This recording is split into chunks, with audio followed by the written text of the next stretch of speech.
संपूर्ण विश्व एक परिवार। इस प्रकरण को आगे बढ़ाते हुए मैं ऐसे वापस चला जिसे मुझे पंख लग गए हों और शीघ्र ही उस गली में जा पहुंचा। उस ओर दृष्टि उठाते ही मैंने देखा कि वह शांत मूर्ति स्थिर दृष्टि से मेरी ही दिशा में देख रही थी। कुछ ही उत्कंठापूर्ण कदम मैंने उठाए तो सीधे उनके चरणों में पहुंच गया।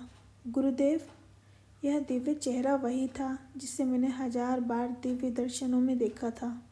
नुकीली दाढ़ी और लहराते केशों से सज्जित सिंह समान मस्तक में स्थित उन शांत तेजस्वी नेत्रों ने प्रायः मेरे रात्रिकालीन विशृंखल ध्यान के धुंधलेपन से ऐसे झांक कर देखा था जैसे उनमें कोई आश्वासन झलक रहा हो जिसे मैं पूरी तरह समझ नहीं पाता था।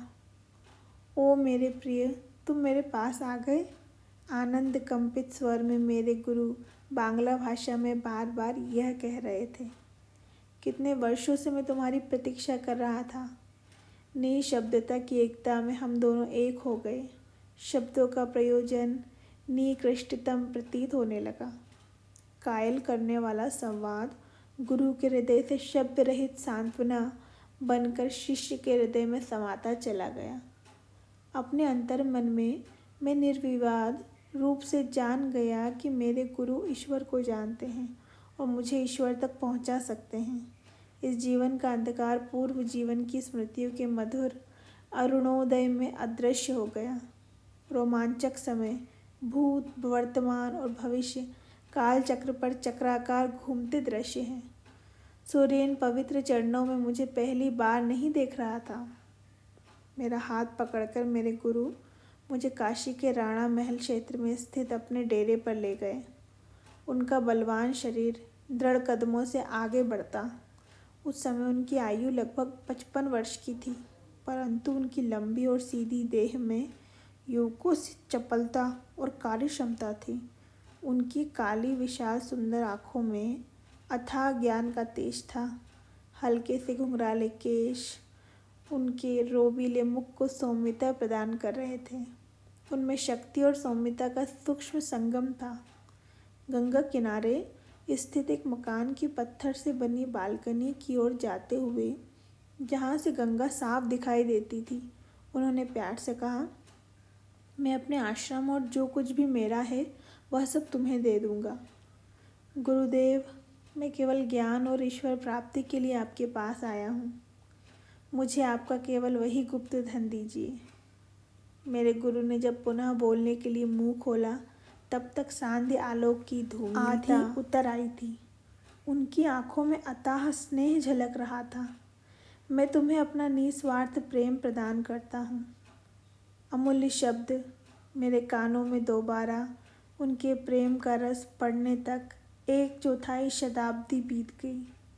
उनके होठ भावोत्कटता प्रकट करने में अनभिज्ञ थे। उनके सागर समान विशाल हृदय को मौन प्रिय था। क्या तुम भी मुझे वैसा ही निस्वार्थ प्रेम दोगे? वे शिशु सुलभ आशा के साथ मेरी ओर देख रहे थे। मैं आपसे सदा सर्वदा के लिए प्रेम करूँगा गुरुदेव। साधारण प्रेम स्वार्थी होता है। उसका मूल कामनाओं और तृप्तियों की दलदल में स्थित होता है।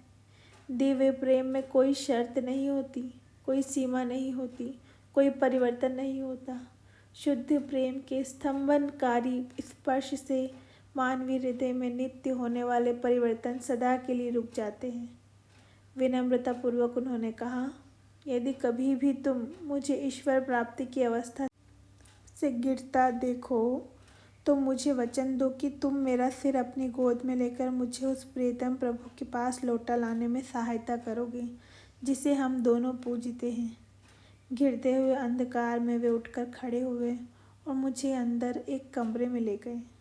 हम आम और बादाम की कुछ मिठाइयाँ खाने लगे।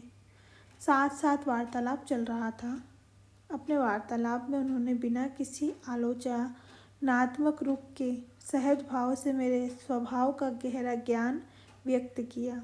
उनकी अंतर्जात विनम्रता और अगाध ज्ञान के प्रताप को देखकर मैं विस्मय विभोर हो गया। अपने ताबीज के लिए दुख मत करो, उसका उद्देश्य पूरा हो चुका है। किसी देवी दर्पण की भांति मेरे गुरु ने स्पष्टतया मेरे संपूर्ण जीवन के प्रतिबिंब को देख लिया था। गुरुदेव, आपकी उपस्थिति की जीवन सच्चाई का आनंद किसी भी प्रतीक से कहीं बढ़कर है। जहाँ तक आश्रम में तुम्हारी दुखद परिस्थिति का संबंध है, तो उसमें परिवर्तन का समय आ गया है। मैंने अपने जीवन का कोई भी उल्लेख नहीं किया था।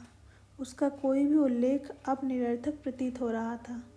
उनके सहज साधारण ढंग को देखते हुए यह बात मेरी समझ में आ गई कि उनकी दिव्य दृष्टि पर किसी प्रकार का विस्मय प्रकट करना उन्हें अच्छा नहीं लगेगा। तुम्हें कोलकाता लौट जाना चाहिए। मानव जाति के प्रति अपने प्रेम से अपने रिश्तेदारों को ही क्यों वंचित करो। उनके सुझाव से मैं निराश हो गया।